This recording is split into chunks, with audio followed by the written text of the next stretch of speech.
I think we're up to you, David Costello. Well, certainly I would support the dismantling of ICE, but understanding your question, I would say that if we take over Congress, if we flip one of the houses of Congress, we've got the ability of the PERS to help to attach those strings much more effectively. So I'd certainly look for any ICE agents having sufficient training, making sure that they've passed all of the training that even, say, the state police are required to do in the state of Maine. There's many untrained ICE agents out there. Obviously, I think you take off the mask, you put on, insist that they have body cameras. There's plenty of money, as people have discussed, to do that. Also, I would take away immunity for offenders. If they're fully prosecuted and investigated, they should be held accountable.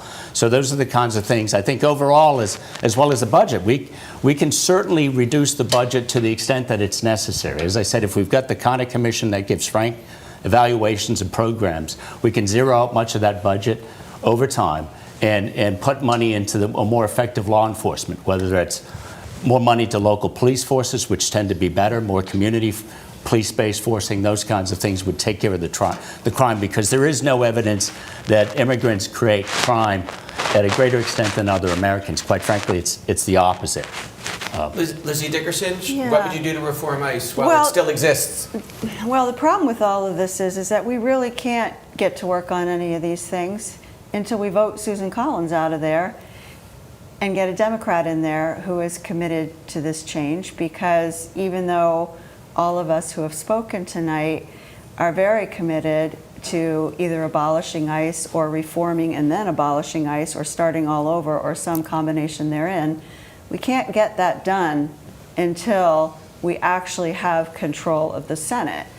And so really the top priority for everybody watching at home is to make sure that they are registered to vote, that they go vote. If we are all angry about ICE, this is really what we have to do. We can't go make them have body cameras if no one's going to hold them accountable. I mean, we heard from Senator Collins, oh, we're going to, stop the arbitrary traffic stops, and then Trump overruled that. Guess not.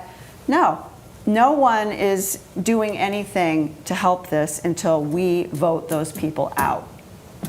Dan, any reforms for ICE that haven't happened yet that you'd like to see? Yeah, I mean, let me be clear. Donald Trump and Susan Collins' ICE need to be abolished. It is rotten to the core and it's irredeemable. We need to take back control of the Senate, and that control runs through Maine.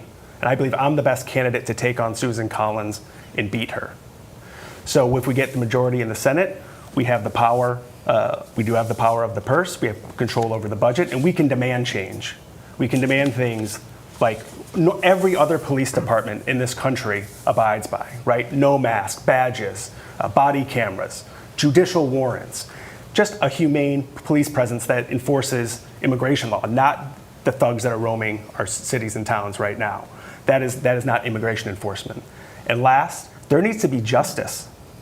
There needs to be justice for Renee Good. There needs to be justice for Alex Preddy. And there needs to be justice for Johann Sebastian Guerrero. And I promise I will deliver that justice as a United States Senator. Ashley Webb, your thoughts on ICE and reform? I'd say the first thing would be reverse their budget. And then I agree they need to take the masks off and they need to put their badges on. And then they also need to wear their body cams. And I don't believe they should be able to just walk away after they shoot somebody. They should be held accountable, they should be investigated, and they should be prosecuted to the full extent of the law. As far as the immunity, I'd like to see that stripped away. It's probably not going to get stripped away. If we tried to go after it, Leals are going to fight it.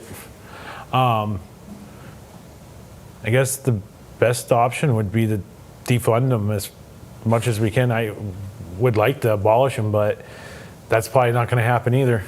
No one said anything about not shooting into vehicles, which I don't think most police departments do. I'm not really sure. Rob? Yeah, the training. They're just like every other police force in this country.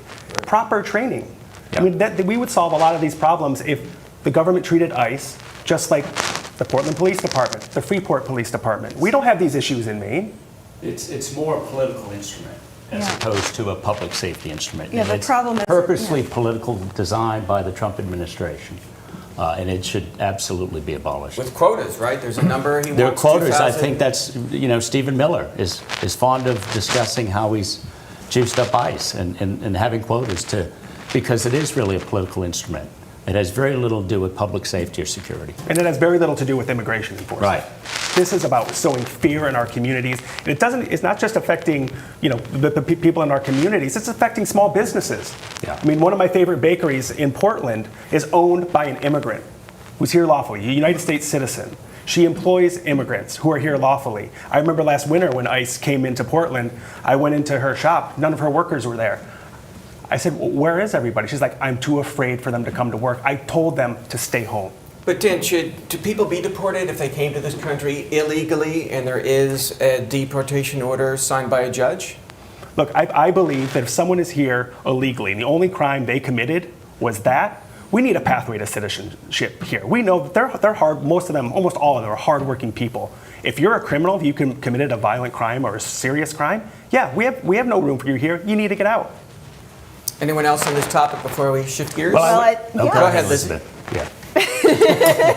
Lizzie, before you well, answer, I'm just yes. going to come in because I think David's microphone is rubbing up Oh, against okay. his jacket. So you go ahead. No. You go ahead and answer. Well, and I I'm was just going to say that it's an address this. interesting Thanks, moment Bob. in states' rights versus federal rights because, we keep getting ourselves into these tangles with the federal government thanks to Trump. And, you heard that from Shenna when she was up here, how she's had to deal with that. But also, our Attorney General has been talking about suing over this. And I think that would be a really good approach. If we just, as a state, keep on that pressure on the federal government to keep pushing that, yes, this is a federal issue, however, you are in our state, and any legal means that we can find to continue filing lawsuits against the federal government, I say sue early and sue often.